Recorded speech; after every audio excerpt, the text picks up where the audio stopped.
Therefore,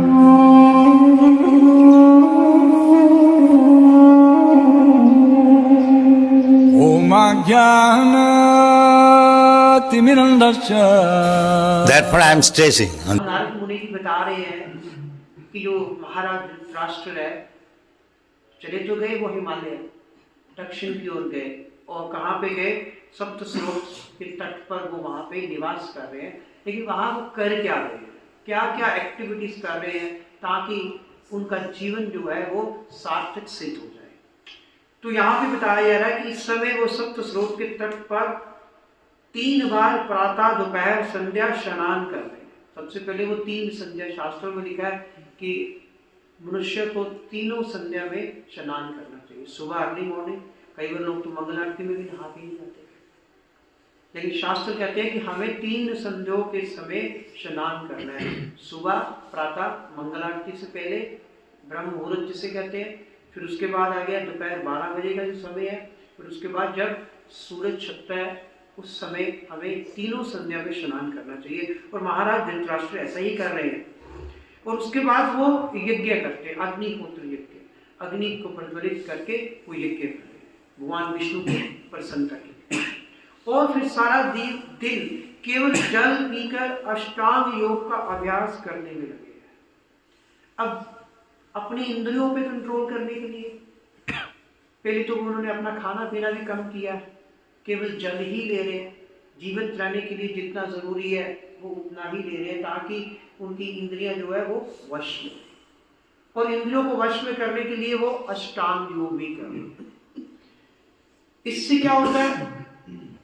इससे मनुष्य का मन और जो उनकी इंद्रियां है फिर संयम में रहती है, कंट्रोल में रहती है। अभी हमारी जो इंद्रियां है अनंत गोभी, जिसका मतलब होता है अनियंत्रित है, हमारे वश में नहीं है। अभी हमारी इंद्रियां तो कुछ भी कहती है। लेकिन अगर यहाँ पे जो बताया गया है कि जल पीकर केवल अष्टांग योग का अभ्यास कर रहे हैं, तो उसके पीछे ये क्या है? इससे क्या होता है? मनुष्य की मन तथा इंद्रियां संयम में रहती है। फिर क्या होता है? जब हमारा मन, हमारी इंद्रियां संयम में है, तो फिर अभी तो हम पारिवारिक स्नेह संबंधी विचारों में फंसे हुए हैं। अभी तो हम कहाँ फंसे हुए हैं? ग्राम्य कथा में। अभी हमें अपने परिवार की बातें अच्छी लगती है, तो अभी हम उसमें फंसे हैं। लेकिन जैसे ही हमारा मन और हमारी इंद्रियां वश में हो जाएंगी, फिर हम पारिवारिक स्नेह, अभी हम स्पिरिचुअल प्लेटफॉर्म पे नहीं है, अभी हम किस पे हैं? Family emotional platform. तो उस प्लेटफॉर्म से मुक्त होने के लिए यहाँ पर बताया गया है कि मन और इंद्रियों को संयम करना है। तात्पर्य में प्रभुपाद लिख रहे हैं कि योग पद्धति इंद्रियों तथा मन को वश करने तथा उन्हें पदार्थ से आत्मा की ओर मोड़ने की यांत्रिक विधि है। यहाँ पे उन्होंने यांत्रिक विधि कहा, मैकेनिकल मेथड, कि योग विधि जो है वो मन को वश करने, इंद्रियों को वश करने, फिर पदार्थ से आत्मा की ओर अपने आप को लेके जाने की विधि। अभी हम पदार्थ में फंसे हुए, अभी हम ये सोच रहे हैं कि हम लोग पदार्थ हैं, ये शरीर है। अभी हमारा यही एक्सपीरियंस है। और अगर हम योग पद्धति की सहायता लेंगे तो फिर हम अपने मन को और इंद्रियों को जब वश में कर लेंगे, तो फिर हमें ये अनुभूति होगी कि हम लोग शरीर नहीं है, हम लोग आत्मा है। और इसकी कुछ प्रारंभिक विधियां हैं: आसन, ध्यान, विचार, प्राणायाम, समाधि, और तथा परम पुरुष परमात्मा की ओर उन्मुख होना सबसे लास्ट में।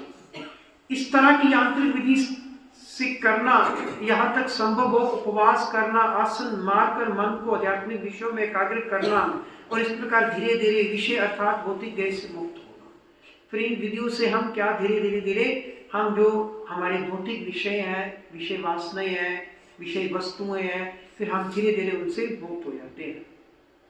भौतिक जगत का अर्थ है भौतिक विषय में लिप्त होना, और जो भ्रम मात्र है। क्योंकि भौतिक जगत का मीनिंग ही है कि हम जो भौतिक विषय है हम उसमें लिप्त हैं, लेकिन ये है सब कुछ भ्रम मात्र है। घर, देश, परिवार, समाज, संतान, संपत्ति तथा व्यापार, ये आत्मा के कतिपय आवरण है कि ये घर ने, परिवार ने, देश ने, समाज ने, संतान, संपत्ति, हमारा बिजनेस, इन सब चीजों ने हमारी आत्मा को कवर कर दिया, ढक दिया है।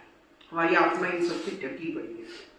योग पद्धति इन मोह माया विचारों से मुक्त होने और क्रमशः परम पुरुष भगवान की ओर मुड़ने में सहायक करती है। और योग पद्धति क्या कर रही है? हमें जो हम इन आवरणों से ढके पड़े हैं हमारी आत्मा, तो योग पद्धति इन आवरणों को हटाने में हमारी सहायता करती है।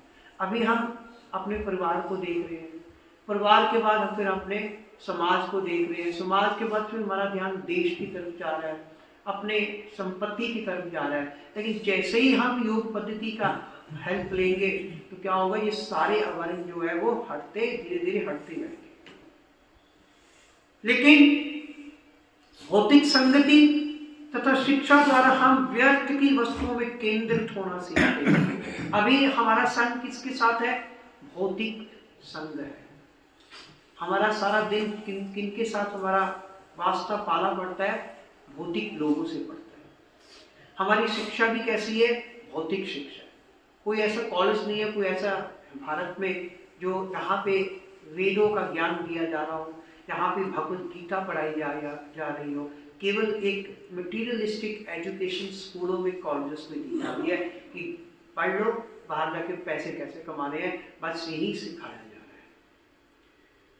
लेकिन योग पद्धति ऐसी विधि है जिससे हम इन्हें पूरी तरह भूल जाते हैं कि जो कुछ हमने ये संसार में सीखा है, जो कुछ ये चीजें हमारे अंदर घर कर गई है भौतिक संगति से, भौतिक संसार की, योग पद्धति उन सबको हमें बुला देती है। आधुनिक तथा कथित योगी तथा योग पद्धतियां कुछ जादू जैसे कर्तव्य दिखाती हैं और अज्ञानी लोग ऐसी झूठी बातों के प्रति आकृष्ट हो जाते हैं, अथवा वे स्थूल शरीर के रोगों को अच्छा करने के लिए इसे एक सस्ती विधि के रूप में मानते हैं।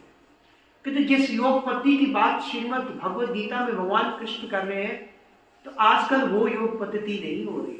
हम लोग कहते हैं भगवान तो गीता में योग पद्धति की बात कर रहे हैं, फिर तो हमें ये योग पद्धति अपना लेनी चाहिए। लेकिन यहाँ पर प्रभुपाद जी कह रहे हैं मैं जिस योग पद्धति की बात कर रहा हूँ, आजकल वो योग पद्धति नहीं हो रही। आजकल तो कुछ एक्सरसाइजेस, कुछ कर्तव्य ही सिखाए जा रहे हैं, या कुछ सिद्धियां करके दिखा लो, और या फिर अपने शरीर को तंदुरुस्त कर लो, वो योग करके। लेकिन वास्तव में योग पद्धति वह विधि है जिससे हमने जीवन संघर्ष के दौरान जो कुछ सीखा है उसे हम भुला सके। कि एक्चुअल में योग पद्धति क्या है? कि जो कुछ हम गलत सीख चुके हैं जीवन संघर्ष के समय, जब हम जीवन का संघर्ष करते हैं बहुत कुछ सीखते हैं, लेकिन वो सब कुछ हम गलत सीखते हैं। जो कुछ हमने सब कुछ गलत सीखा है उसको भुलाने के लिए जो हम योग पद्धति अडॉप्ट करते हैं, सही में वो योग पद्धति है। धृतराष्ट्र आजीवन अपने पुत्रों के लिए पांडवों की संपत्ति छीनकर उनका जीवन स्तर ऊंचा करके पारिवारिक मामलों को सुधारने में व्यस्त रहे।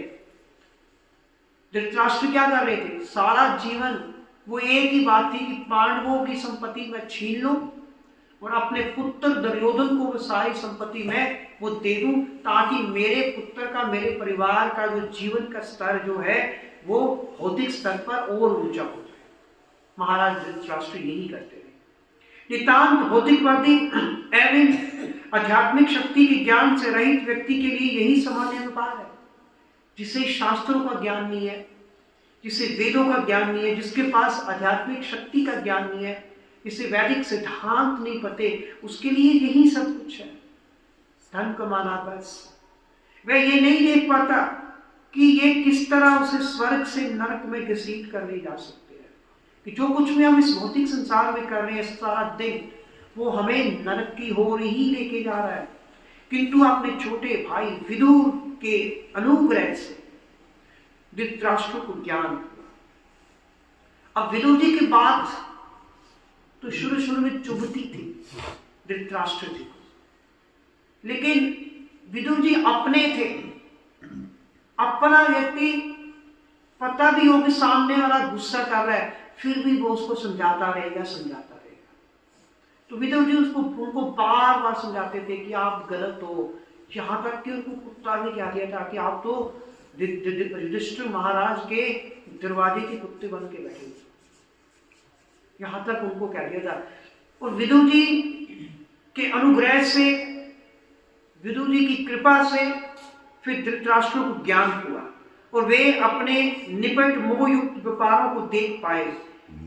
अब उन्होंने देखा कि मैं कर क्या रहा था, मैं तो सारा जीवन गलत काम ही करता रहा, मैं अपने मोहयुक्त व्यापार में ही फंसा रहा था। और ऐसे ज्ञान के कारण ही वे आत्मानुभूति के लिए अपना घर छोड़ सके। फिर जब उन्हें विदुर जी के द्वारा ये ज्ञान प्राप्त हुआ, फिर आत्मानुभूति हुई, आत्मा उनकी झिझोड़ी गई। आदमी जब सोचता है फिर उसकी आत्मा झिझड़ जाती है, फिर उसे पता लगता है कि मैं सारा जीवन गलत काम करता रहा। और श्री नारद देव ऐसे स्थान पर जो स्वर्गिक गंगा के प्रवाह से पवित्र था, उनकी आध्यात्मिक प्रगति की भविष्यवाणी कर रहे थे। अब नारद जी भी प्रेडिक्शन कर रहे हैं कि वो कहाँ पे है, ऐसा स्थान जहां पे स्वर्गिक गंगा बहती है, पवित्र गंगा। और ऐसा स्थान जहां पे स्वर्गिक गंगा बहती है, वो स्थान हमेशा आध्यात्मिक प्रगति के लिए हेल्पफुल होता है। और बिना भोजन किए केवल जल पीकर रहना भी उपवास करना माना जाता है कि अगर आप भोजन नहीं कर रहे, केवल जल रहे हो, उसको भी उपवास कहते हैं। और आध्यात्मिक ज्ञान प्राप्ति के लिए ही आवश्यक है। हम खाते रहेंगे तो सारा दिन हमें नींद आती रहेगी, तो फिर हम आध्यात्मिक ज्ञान में आगे नहीं बढ़ सकेंगे। मूर्ख व्यक्ति विधि विधानों का पालन किए बिना सस्ता योगी बनना चाहता है कि शास्त्रों में जो रूल्स एंड रेगुलेशन भगवान कृष्ण दे रहे हैं, उनको माने बिना हम क्या करना चाहते हैं कि हम भी सस्ती योगी बन जाए। सर्वप्रथम जिस व्यक्ति की अपनी जीभ पर लगाम नहीं है, वे कभी भी योगी नहीं बन सकता। योगी का मतलब जो अपनी जीवा पे कंट्रोल नहीं करता, जो कहता है कि मैं बाहर का भी खा लूं, उधर होटल का भी खा लूं, कोई फर्क नहीं पड़ता, जो भगवान को ऑनर ऑफर किया हुआ प्रसाद ऑनर नहीं करता, वो कभी भी भगवान के साथ जुड़ नहीं सकता, वो कभी भी योगी नहीं बन सकता। योगी तथा भोगी दो विरोधी शब्द है।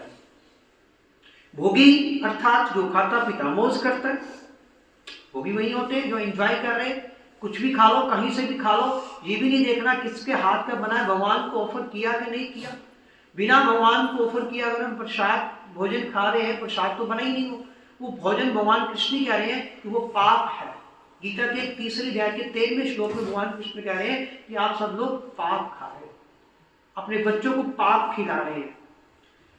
और क्योंकि योगी को, जो योगी है, वो तो मनमाना खाने तथा पीने की छूट कभी भी नहीं है।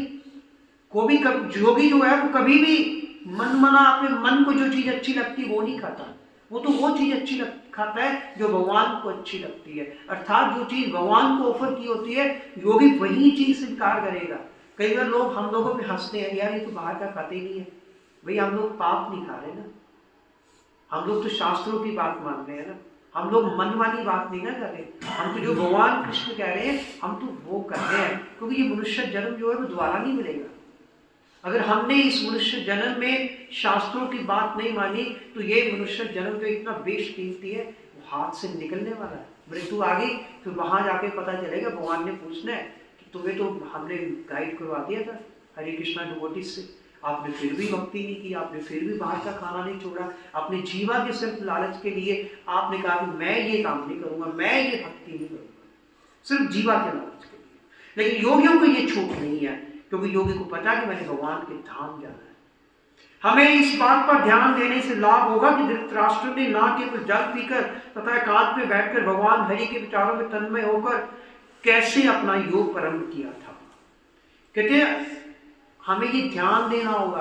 अगर हम ये सोचेंगे, ध्यान देंगे कि किस प्रकार महाराज धृतराष्ट्र ने उपवास किए, किस प्रकार महाराज धृतराष्ट्र ने खाना पीना छोड़ा, केवल जल लिया और एकांत में बैठकर भगवान के हरि के विचारों में तन्मय हुए, ये चीजें फिर हमें भी योग में आगे बढ़ने के लिए हमारा साथ देगी। हरे कृष्ण।